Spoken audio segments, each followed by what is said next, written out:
ಗಂಗರ ರಾಜಧಾನಿ ಸಿಟಿ ಕನ್ನಡ ಮುಚ್ಚೋಗಿ. ಈ ಮರಳು ಏನಕ್ಕೆ ಬಂತು, ಮರಳು ಬರ್ಲಿಕ್ಕೆ ಏನ್ ಕಾರಣ? ಸೈಂಟಿಫಿಕ್ ಆಗಿ ಸರ್ ವಿಶ್ವೇಶ್ವರಯ್ಯ ಕೃಷ್ಣರಾಜಸಾಗರ ಡ್ಯಾಮ್ ಕಟ್ಟಕ್ಕೆ ಮುಂಚೆನೆ ನೀರು ಯಥೇಚ್ಛವಾಗಿ ಪ್ರವಾಹ ಬಂದು ಬಂದು ಬಂದು ಇದು ಮುಳುಗೋಗ್ತಂತೇಳಿ ಇಲ್ಲಿ ಏನ್ ಪ್ರಾಪರ್ಟಿ ಇತ್ತೋ ಅಂತದ್ದು ಮುಳುಗೋಗಿದೆ. ಇಲ್ಲಿದ್ದ ಜನ ವಾಸ ಆಗಿದ್ದ ಜನ ಎಲ್ಲ ಬೇರೆ ಕಡೆ ಶಿಫ್ಟ್ ಆಗಿದೆ. ಒಂದು ರಾಣಿ ಅಲೆಮೇಲಮ್ಮ ಶಾಪ ಕೊಟ್ಟ ಅಂತ ಹೇಳ್ತೀವಿ ಇತಿಹಾಸದಲ್ಲಿ. ತಲಕಾಡು ಮರಳಾಗಲಿ, ಮಾವಂಗಿ ಮಡುವಾಗಲಿ, ಮೈಸೂರು ಅರಸರಿಗೆ ಮಕ್ಕಳಾಗದೆ ಹೋಗಲಿ. ನೋ ಚಿಲ್ಡ್ರನ್, ಮಕ್ಕಳಿಗೆ ಯಾರು ಮೈಸೂರು ಮಹಾರಾಜರಿಗೆ ಮಕ್ಕಳಿಲ್ಲ, ದತ್ತ ಮಕ್ಕಳು ಡೈರೆಕ್ಟ್ ಸಣ್ಣ ಯಾರಿಗೂ ಕೂಡ ಇಲ್ಲ, ಇದುವರೆಗೂ ಕೂಡ ಇಲ್ಲ. ಅಂದ್ರೆ ಅಡಾಪ್ಟರಿಗೆ ಆಗುತ್ತೆ. ಅವ್ರ ಹೊಟ್ಟೆ ಹೊಡಿತಲ್ಲ ಮತ್ತೆ ಅವ್ರಿಗಾಗಲ್ಲ. ಒಂದೇ ರಕ್ತಕ್ಕಿಲ್ಲ ಮಕ್ಕಳು. ಅವ್ರಿಗಾಗಿದಲ್ಲ, ಅವ್ರಿಗಾಗುತ್ತೆ. ಈಗ ಹುಟ್ಟಿದ ಮಗುಗಾಗುತ್ತೆ, ಮತ್ತೆ ಅವ್ರಿಗಾಗಲ್ಲ. ನೆಕ್ಸ್ಟ್ ಒಂದು ತಲೆ ಬಿಟ್ಟು ಒಂದು ತಲೆ. ಇಲ್ಲಿ ವಿಜಯನಗರದ ಒಬ್ಬ ಸಾಮಂತ ಪಾಳ್ಯಗಾರ ಶ್ರೀರಂಗರಾಯ, ಆಕೆ ಪತ್ನಿ ಅಲೆಮೇಲಮ್ಮ. ಶ್ರೀರಂಗರಾಯರಿಗೆ ಬೆನ್ನ ಪಾಣಿ ಅಂತ ಹೇಳಿ ಕಾಯಿಲೆ ಬರುತ್ತೆ. ಅವು ಗಿಡಮೂಲ ಕೂಡ ಔಷಧಿ ಇಲ್ಲ. ಆ ಕಾಯಿಲೆಯಿಂದ ಶ್ರೀರಂಗರಾಯರು ಸತ್ತಾಗ್ತಾರೆ. ಅವರು ಸತ್ತ ನಂತರ ಆಕೆ ಪತ್ನಿ ಹತ್ರ ಬೇಕಾದಷ್ಟು ಗೋಲ್ಡ್ ಆಭರಣ ಇರ್ತದೆ, ಚಿನ್ನ ಆಭರಣಗಳು. ಪ್ರತಿ ನವರಾತ್ರಿ ಈ ಟೈಮಲ್ಲಿ ಶ್ರೀ ರಂಗನಾಯಕಮ್ಮ ಅಂತೇಳಿ ಶ್ರೀರಂಗಪಟ್ಟಣದಲ್ಲಿ ಅವಳ ಒಂದು ಕುಲದೇವತೆ. ಆ ತಾಯಿಗೆ ಅಲಂಕಾರ ಮಾಡಕ್ಕೆ ತಾಯಿಗೆ ಆಭರಣ ಕೊಡ್ತಿರ್ತಾರೆ. ಅದು ಅಲೆಮೇಲಮ್ಮ. ಪ್ರತಿ ವರ್ಷ ಕೂಡ ನಡ್ಕೊಂಡು ಹೋಗ್ತಾ ಇರುತ್ತೆ. ಒಮ್ಮೆ ಮೈಸೂರು ಮಹಾರಾಜರು ಈಕೆ ಮೇಲೆ ಒಂದು ನಿಗಾ ಇಡ್ತಾರೆ. ಎಷ್ಟೊಂದು ಆಭರಣಗಳು ಒಬ್ಬ ಮಹಿಳೆ ಇಟ್ಟಿದ್ರೆ ಯಾರು ದೋಸ್ಕೊಂಡು ಹೋಗ್ಬಿಡ್ತಾರೆ ಅಂತೇಳಿ ಮಂತ್ರಿ ಸೇನಾಧಿಪತಿ ಕಳಿಸ್ತಾರೆ. ಏನಂತ, ಆಭರಣ ತಂದ್ಬಿಡಿ ಅಂತೇಳಿ. ಆಕೆ ಕೊಡಕ್ಕಿಲ್ಲ, ಯಾರೋ ಅಲೆಮೇಲಮ್ಮ. ಆಗ ರಾಜರಿಗೆ ತುಂಬಾ ಸಿಟ್ಟು ಬರುತ್ತೆ. ಆಗ ಏನ್ ಮಾಡ್ತಾರೆ, ಸೈನಿಕರೆಲ್ಲ ತಲೆ ಕಡೆಗೆ ಮುತ್ತಿಗೆ ಹಾಕ್ಬಿಡ್ತಾರೆ.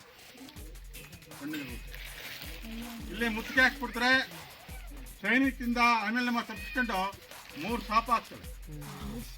ತಲಕಾಡು ಮರಳಾಗಲಿ ಅಂದ್ರೆ ಸೈನಿಕರೆಲ್ಲ ಮರಳ ಕೆಳಗೆ ಊತೋಗಲಿ, ಅವ್ರಿಗೆ ನನ್ನ ಆಭರಣಗಳು ಸಿಕ್ಕೋದು. ಎಂಟೇರ್ ಸಿಟಿ ಮುಟ್ಟೋಗುತ್ತೆ, ಸೈನಿಕರೆಲ್ಲ ಮರಳ ಕೆಳಗೆ ಊತೋಗುತ್ತೆ. ಸೆಕೆಂಡ್ ಶಾಪ ಬಂದು ಮಾಲಂಗಿ ಮಡುವಾಗಲಿ. ಮಾಲಂಗಿ ಅಂದ್ರೆ ಅವಳ ತವ್ರ ಮನೆ, ಮಡುವು ಅಂದ್ರೆ ಸುಳಿ. ಆ ಸುಳಿ ಹತ್ರ ಆಭರಣ ಹಾಕ್ಬಿಡ್ತಾರೆ. ನನ್ನ ನನ್ನ ಆಭರಣಗಳು ಮಹಾರಾಜರ ಕೈಗೆ ಸಿಕ್ಬಾರ್ದು, ನನಗೆ ಹಿಂಸೆ ಕೊಟ್ಟಂತ ಮೈಸೂರು ಅರಸರಿಗೆ ಮಕ್ಕಳಾಗಿ ಇದು ಕೂಡ ಎಲ್ಲ ದತ್ತು.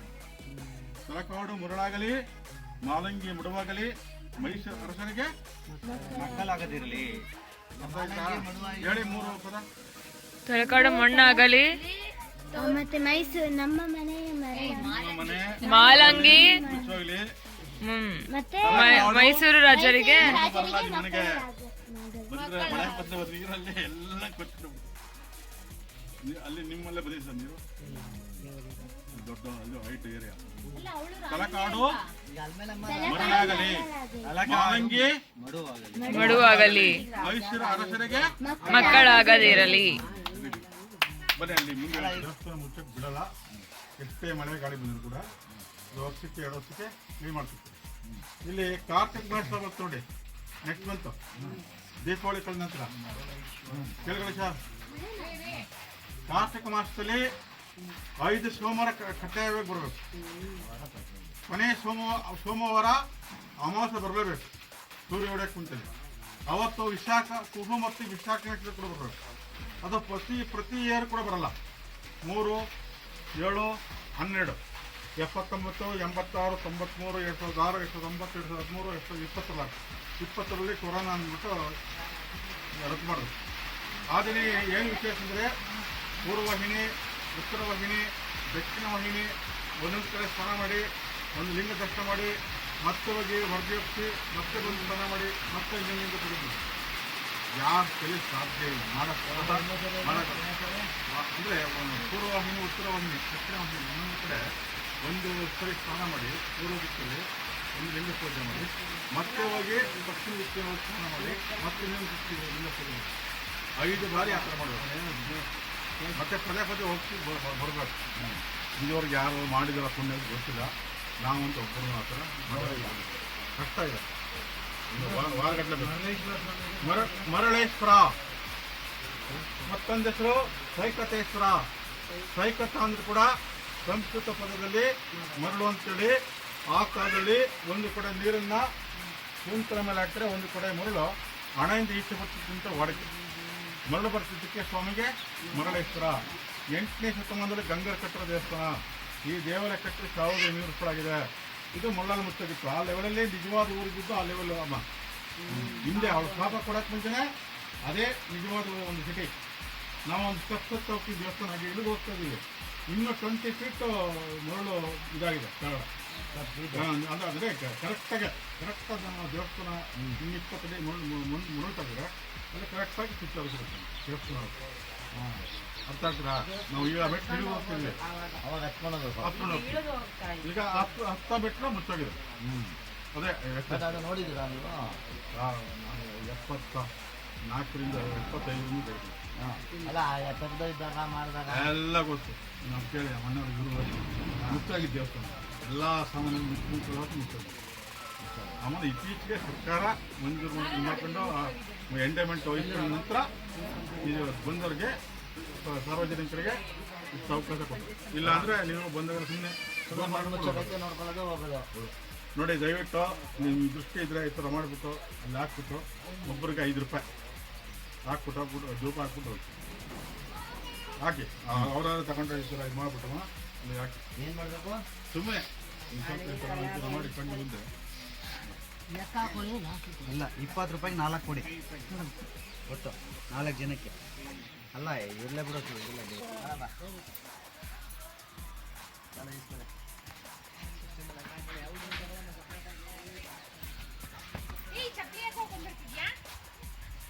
ಚಪ್ಲಿ ಬಿಟ್ ಬಾ.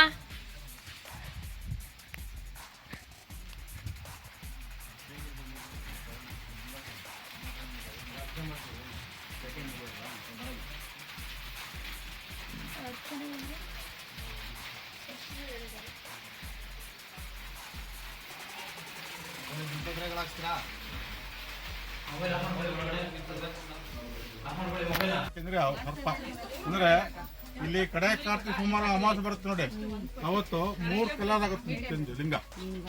ಪಾತಾಳೇಶ್ವರ ಚಿಕ್ಕದೇವ ಲಿಂಗ ತಾನಾಗಿ ಭೂಮಿ ಉದ್ಭಾಗಿರೋದು. ಹಳದಿ, ಕೆಂಪು, ನೀಲಿ 3 ಕಲರ್ ಆಗುತ್ತೆ ಒಂದು ದಿವಸದಲ್ಲಿ. ಕೊನೆಯ ಸೋಮವಾರ ಅಮಾವಾಸ್ಯೆ ಬರುತ್ತಲ್ಲ ಅವತ್ತು 5 ಸೋಮವಾರ ಬಂದು ಕಡೆ ಕಾರ್ತಿಕ ಸೋಮವಾರ ಅಮಾವಾಸ್ಯೆ ಬರುತ್ತೆ. ಆ ದಿವಸ ಕುಹು ಮತ್ತು ವಿಶಾಖ ನಕ್ಷತ್ರ.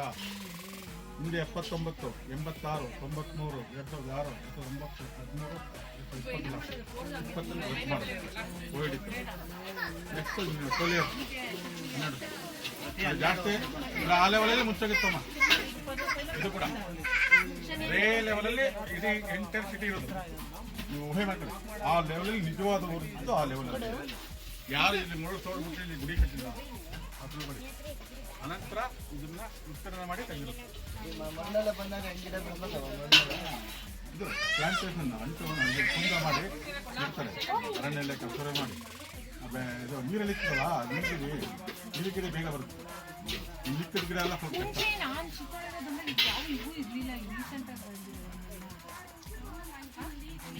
40 ವರ್ಷದಿಂದ. ಆದ್ರೆ ಇವರು ಕಂಡಿರೋದು ನೀಲಗಿರಿ ಕಮ್ಮಿ ಇತ್ತು, ಗೋಡಂಬಿ ಗಿಡ ಜಾಸ್ತಿ. ನೀವು ಹೇಳೋ ಸರಿ, ಅದು ಚಿಕ್ಕ ಗಿಡ ನೀಲಗಿರಿ, ಗೋಡಂಬಿ ಗಿಡ ಫುಲ್ ಇತ್ತು. ನೀಲಗಿರಿ ಹಾಕ್ಮೇಲೆ ಗೋಡಂಬಿ ಗಿಡ ಎಲ್ಲ ನಾಶ ಆಗುತ್ತೆ, ಹೇಳ್ಬಿಡ್ತದೆ. ಇದೆಲ್ಲ ಇದು ಉಳ್ಕತ್ತು, ಗೋಡಂಬಿ ಗಿಡ ಎಲ್ಲ ಡ್ರೈ ಆಗುತ್ತೆ. ಹೋಗಿ ಪಾತಾಳೇಶ್ವರ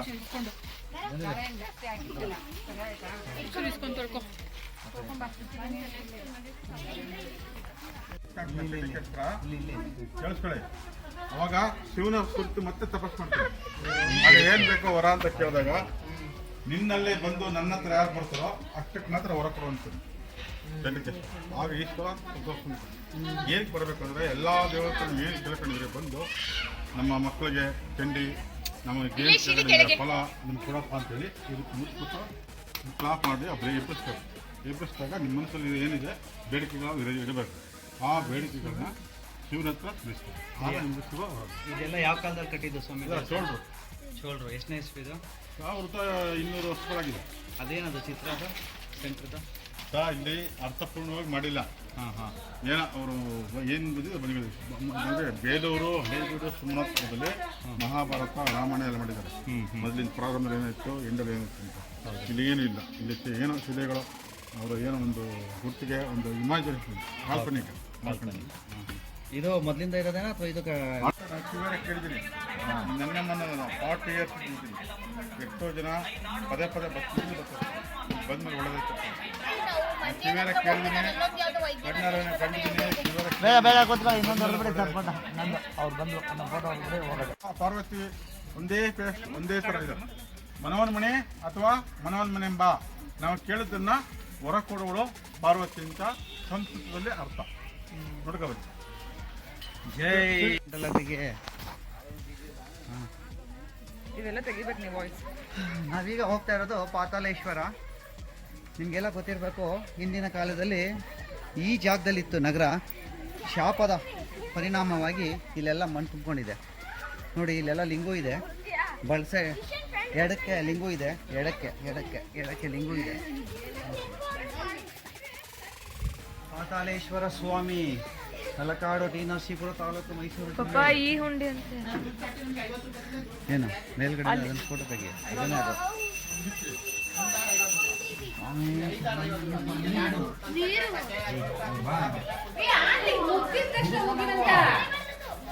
ಸ್ವಾಮಿ ಪಾತಾಳೇಶ್ವರ, ನಿಮ್ಮ ಪಾದಾರ ಶರಣರಿಗೆ ನಮನ.